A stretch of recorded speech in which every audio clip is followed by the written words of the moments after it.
I'd like to just give you a little brief. My name is Stodwin Jamie. I am a member of Sustainable Southbury, and I just want to give you kind of a brief, short intro as to why we're here and what this Town Poet Laureate program is all about. Many towns, and including our state, and sometimes our country, has a poet laureate. It's a position that represents the town or the state, and also poetry. Sustainable Southbury got involved. We're a nonprofit organization that promotes sustainability, energy efficiency, waste reduction, and recycling. Our involvement with the Town Poet Laureate program was part of the initial town certification from Sustainable Connecticut. We had to do a lot of steps and do a lot of projects in order to be certified by Sustainable Connecticut. And one of them is to be involved with the arts. So we are more than happy to work with the library, and I first met with Rebecca Randall, the head reference librarian. Thank you, Rebecca. We worked on this for a year before the program was initiated in 2022. Shirley Thorson was the head librarian at the time. She also worked on this program. So I'm pleased to be here, and thank you all for coming. Congratulations, Claire, and thank you, Faye. And I'm going to hand it over to Kelly. Hi everyone, my name is Kelly Keenan, and I'm the president of the Southbury Arts and Culture Alliance. Our mission at SACA is to inspire, encourage, and support arts and culture within our community. So we are so thankful to Sustainable Southbury and the Southbury Library for allowing us to play a role in the Poet Laureate program because poetry is such a beautiful and important part of the arts. Before the torch is passed on to our new poet, we wanted to take the opportunity to thank our inaugural Southbury Poet Laureate, Faith Beachinanza.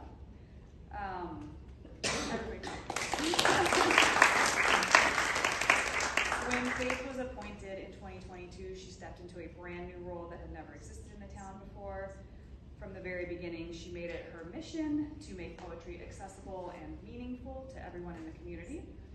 She is a poet of remarkable depth and range. I have had the opportunity to attend several of her readings throughout the years, and I'm always incredibly moved by the beauty and pain and life at the heart of her words. She's just a really remarkable poet. In addition to a laundry list of accomplishments, Faith has always been a teacher and a community builder at heart. Through workshops, readings, and her own Beachinanza studio and gallery, she has opened the doors to many other people in this community to explore their own creativity in a welcoming and supportive environment. So as her 3-year term as Poet Laureate comes to an end, let's all please take a moment again to extend our gratitude to Faith for her contributions. Hello everyone, thanks for coming. My name is Heather Aronson, and I'm the head librarian here. And I've actually known Claire for about 20 years, since I've worked here at the Southbury Public Library. And I've known her as a loyal library patron, coming in all the time, and also as a library mom. Her 2 children were avid library users, did so many programs and activities, and it's really nice to see Seth here with his lovely wife supporting your mom.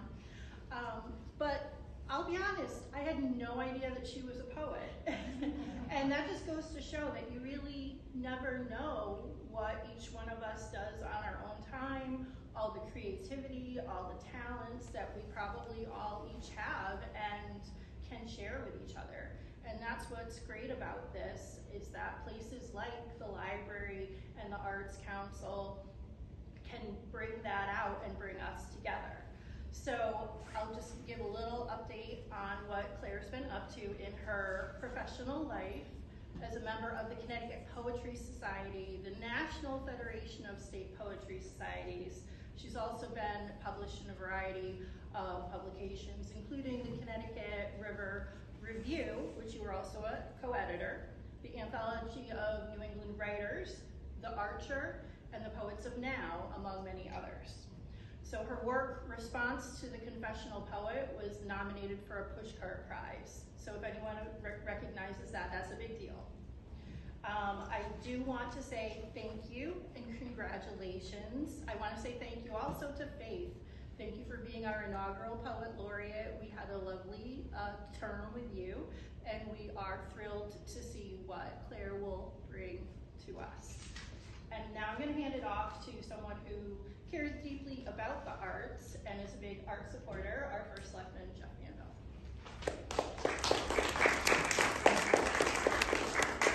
Thank you. The arts are important to me. I don't know how many people know my daughter is an artist. She went to the School for the Arts Institute in Chicago. Art and culture in our society is very important.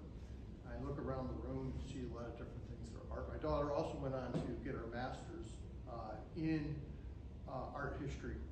Sadly, during COVID, so what she wanted to do was travel in Europe, 15th century religious art and the Reformation and the lost art and art restoration. But all I know is it cost me a lot of money. And she's currently working a job that does require artwork and in Chicago. And so it's very important. Also look at pictures here. Art means many things to many different people. You look at these pictures of this Uncle John. That is my father's uncle, my uncle. I look at these pictures and I work side by side with that man. So what I see in pictures may be different than what other people, but when you really get down to it, it really still sends the same message. Also with poetry, there's a lot to be heard in that. I heard something said, who was it that said about a song they wrote and he said, you know, I entertain people at night, and the artist said, but I entertain people for eternity. And poetry is always entertaining and important. Faith, thank you for the work you've done over that as our first Poet Laureate. Chuck, thank you for all your work in Sustainable Southbury, achieving quite quickly a silver award, which is important, and recognizing, getting our town recognized in Connecticut. And it was, and it's all good because it's bringing many different programs, and the arts are very important. And we're not going to, our library here has always been a center for arts. I talked to Kelly about that one time when they do the subcommittee. Our art focus has always been here in our library, and we hope to expand that. I really would like to see some art on Main Street from artists and sculptures and stuff, so we'll work on that. So congratulations on outgoing. I do have a citation for our Poet Laureate.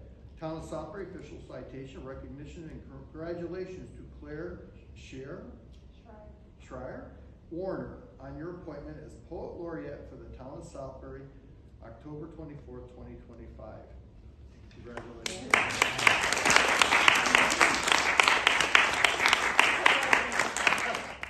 Thank you very much. Thank you to Sustainable Southbury, to Heather in the library, and who am I missing? The Southbury Arts Coalition. And thank you, Faith. Predecessor, you're going to be a hard act to follow. I can write poems, but Faith is a powerhouse. You can. If you haven't been to our gallery, you should go.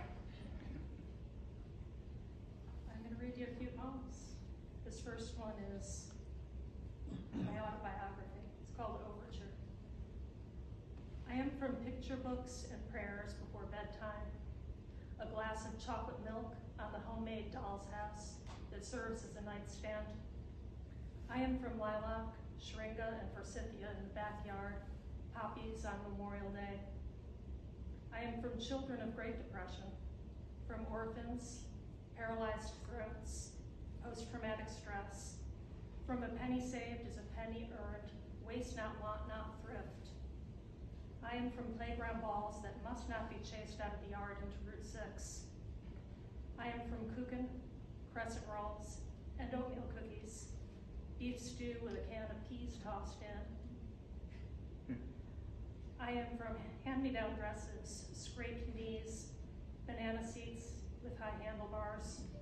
I am from read-aloud stories, John Thompson's Modern Course for Piano, and an upright brand that once belonged to my great-grandfather, but now molds in my sister's cellar. I am from chicken farms, convents, banks, sewing rooms, hardware stores, and wood shops. From the French Foreign Legion, potato famine, Pearl Harbor. From polio, cancer, tuberculosis, and asthma. I am from Haydn and the Beatles, Yeats and Plath, Little Women and Catch-22. From newspaper roots and movie theaters.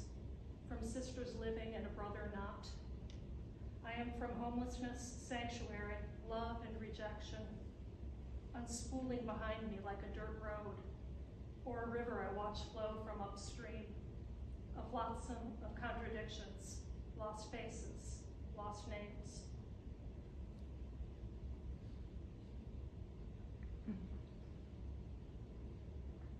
Next poem. I write a lot about my family, and this is a memory of my father. It's called White Gloves. In my father's top dresser drawer, there were keychains, an extra wallet, a pair of clean white hankies pressed into neat folds by mother's iron while she listened to the morning show on WTIC. Behind these things in the very back were a small pair of white gloves and first edition of Tom Sawyer. At 9 or 10, I sit on the bed watching as Dad pulls out the drawer to pack for a trip to Denver. I ask about the gloves. He tells me that when he was a boy, he had a cousin, a playmate, who died. Dad and his brothers were pallbearers and wore white gloves. With the callousness of childhood, I asked if he was happy he got to keep the gloves. He said they made him sad. He never wore them again. The book was his cousin's too, given him by the bereft mother. He let me read it, though it was precious, and I could have borrowed a copy from the library. That was how he loved me. Years later, my sister had the book professionally restored. It sits in honor in her home. I don't know what became of the gloves.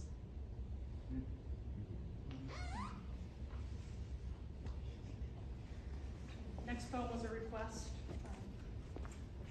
I'm a cancer survivor. This is called Radiation.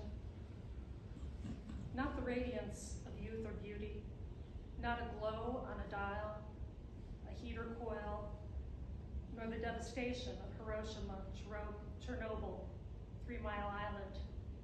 A healing by killing, the battlefield my chest. I'm fitted into a plaster mold, my arm painfully raised, North Star inked on my chest, a purple magic marker roadmap, which I must not wash off for 6 weeks. Was it a plan or a prayer? I lie on a sterile table. A steel hinged arm rotates a nose cone into place over my mangled breast. The woodland wallpaper meant to soothe refuses. I close my eyes, imagine angels surrounding me, their wings shielding me from harm, their hands on my body, healing. Doctors and technicians leave the room. I am alone, cancerous, radiant.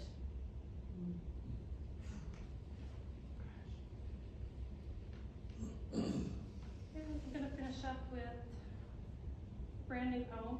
I wrote it yesterday. I think it's done, might not be. It seems timely. Where to find poems in difficult times? The question assumes that poetry requires ease, beauty.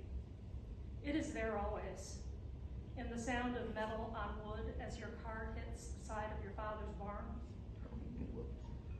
in the thunk of landing gear dropping into place on final descent, in pictures of the East Wing, walls gaping open, a blitz of dust and rubble, rooms open to air like a ruined doll's house. Look around. There are jeans draped over a chair, a winter quilt at the foot of a bed, a friend visiting for your special day. There are always difficult times.